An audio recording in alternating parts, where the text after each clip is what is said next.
ancient Greece and the central hero of Homer's epic, the Iliad. He was born to Peleus, a mortal king, and Thetis, a sea goddess.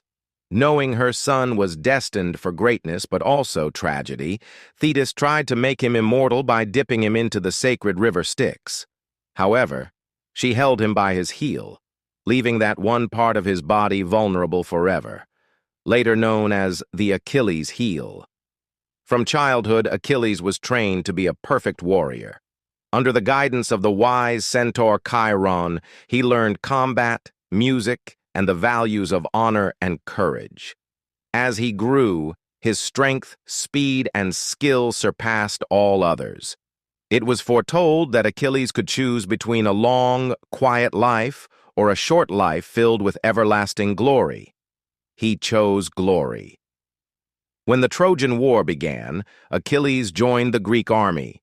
On the battlefield, no warrior could stand against him.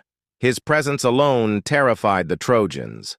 However, Achilles' greatest weakness was not his heel, but his pride and anger. A conflict arose between Achilles and the Greek leader Agamemnon, who insulted him by taking his war prize. Enraged, Achilles refused to fight.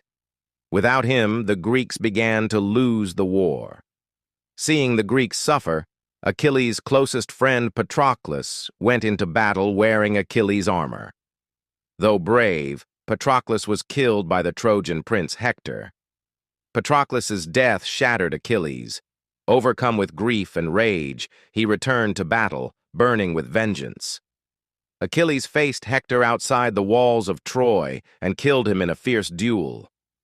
He dragged Hector's body behind his chariot, showing the depth of his anger and sorrow.